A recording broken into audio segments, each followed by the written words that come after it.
सिंधुदुर्गच्या कुडाळमध्ये महाविकास आघाडी आणि भाजपमध्ये नगराध्यक्षपदासाठी रस्सीखेच. निलेश राणे आणि वैभव नाईकांची प्रतिष्ठा पणाला. मवियाकडे 9 तर भाजपकडे 8 नगरसेवक. गडचिरोलीच्या आदिवासी आश्रमशाळांमध्ये 1 फेब्रुवारीपासून नवीन वेळापत्रक लागू होणार. 11 वाजता सर्व आदिवासी विभागातील शाळा सुरू होणार. आदिवासी विकास मंत्री डॉक्टर अशोक उईके यांची माहिती. वाशिम नगर परिषद कर वसुली मोहीम. आतापर्यंत 9.75 कोटी रुपयांची वसुली. उर्वरित कर वसुलीसाठी प्रशासन आक्रमक.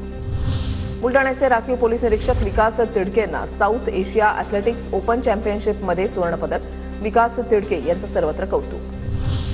सोलापूरच्या कमलापूरमध्ये शालेय पोषण आहाराच्या तांदळामध्ये उंदराची विष्ठा आढळल्याचा प्रकार. स्थानिक नागरिकांकडून प्रकार उघडकीस.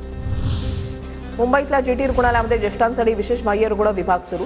ज्येष्ठ नागरिकांच्या तपासणीसाठी तज्ज्ञ डॉक्टरांची नियुक्ती. ज्येष्ठ नागरिकांना चांगली आरोग्य सेवा मिळण्यास मदत होणार.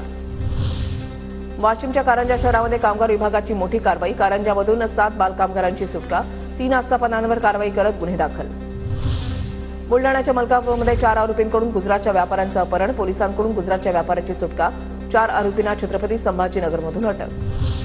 डिजिटल अरेस्टची धमकी देत सायबर गुन्हेगारांनी एका कुटुंबाकडे उकळले 65 लाख रुपये. नागपूरच्या बेलतरोडी पोलीस ठाण्याच्या हद्दीमधली घटना. मनी लॉन्ड्रिंगच्या गुन्ह्यामध्ये सहभाग असल्याची भीती दाखवत उकळले 65 लाख रुपये.